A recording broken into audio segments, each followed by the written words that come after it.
Welcome to Universal Man. My name is Mark Weapon. I'm here to help you unleash your apex potential. And today we've got another Vanguard Q&A. The Vanguard is my masculine development community dedicated to helping guys live and thrive on the front lines of life. If you want to see the full Q&A that I run every single week, along with a whole bunch of other cool stuff, and you would like to be able to submit your own questions, well then check out the link to the Vanguard below. So our first question here comes from Compound Chaos. Compound Chaos says, I have been developing a game for the last 3 years, but most of the time I struggle to get as much work done on it as I know I could be doing because there are no deadlines and I won't see any results for a while after doing the work. What advice do you have for working on long-term projects that won't yield results for months or years and don't have a set deadline? Okay, that's a good question, and I think there's a lot of stuff out there like this. It's the important but non-urgent stuff, right? And this is some of the stuff that people struggle the most to get themselves to do. And with something like this, there's a few different pieces we can key into that are going to help you out, all right? The number one thing is getting clear on what this would mean to you to get there, to do this, all right? And particularly, we want to figure out what this means on the identity level. We want to flesh out the other pieces too, but if we can figure out the identity shift that you can accomplish by doing this thing, then we can really generate a lot of psychological enthusiasm and motivation. And so if you've got high motivation, then working on it usually becomes less of a problem.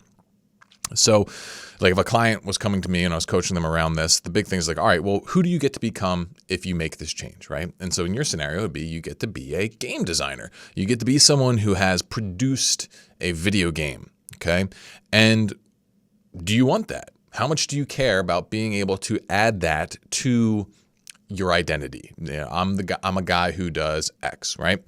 And if that idea is exciting to you, well then you got to hold on to that and you got to think, all right, I am a game designer. You have to embrace it from the beginning. If you are a game designer, then how do you live? How do you behave, right? What kind of sacrifices do you make? And if you can put that game designer helmet on and show up as that guy and think like that guy, well, then everything else is going to kind of take care of itself. So the big thing is to make sure you really want that, and then to start thinking about it. I call this brain bridging. I have a whole other video on this in the Man of Action series. It's the one with the thumbnail of Ronnie Coleman squatting an absurd amount of weight. And if you want to hear me get into that in more detail, then check that video out. But the big thing is you got to think like the guy who's a game designer, pretty much, and start organizing your life that way. Now, after that, you also want to think about the other benefits you get. So, how would you feel? What could you potentially get from it? Is this something that you're trying to sell? Is it something you're trying to make money off of? So you want to envision that. You want to make sure that you're connected to, well, maybe I want to just make a few people really happy. Maybe I just want my friends to do this. Maybe this is just for me. Just get clear on it, right? Like figure out what it is that you want to have happen and think about that. Okay. And the more you can come back to that vision, then the easier it is going to be to get you to work on it. Then in terms of practically, how are you going to organize yourself? Well, I think that comes down to just picking an amount of time and getting yourself to do it, right? So you want to look at your life and figure out, all right, where is a good slot that I can make routine, that I work on this thing.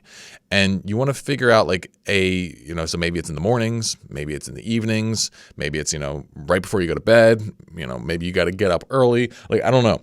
You got to, if you can carve out a spot in your life, maybe it's every day, maybe it's, just a few times a week, but you carve out a spot and you say, all right, this time is dedicated to this task. And if you can be consistent with that, then you're going to do it, right? That's the heart of it, right? So it's creating a focus block that fits in with the rest of your life. And this might take a little bit of playing, might take a little bit of trial and error. Maybe, you try and do it late at night at first, but then you realize, I'm actually too tired at night. And then maybe you try and, squeeze it in on the weekends, but it's too inconsistent. Maybe what you have to do is you end up having to get up early and you work on it half an hour every morning before you go to your other work. I don't know. You're going to have to play around with it and find that slot for you, but then just a matter of doing it. right? If you can get hooked into it, if you can get your dopamine plugged into it, you can probably get to be more spontaneous with it. And that's great. Like you do it whenever you got some free time. But you want to have at least some place where you're absolutely committed to doing it. And then if you end up doing more, well, then that's fantastic.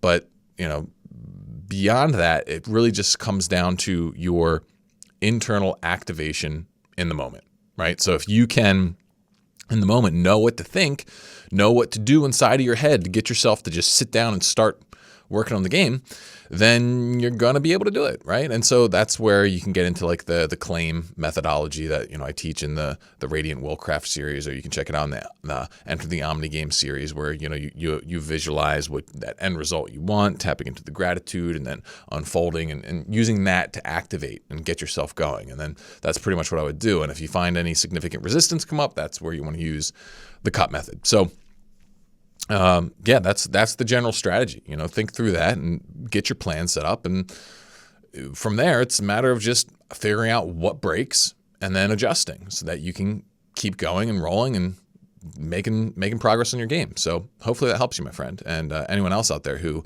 is trying to do one of those important but not urgent things.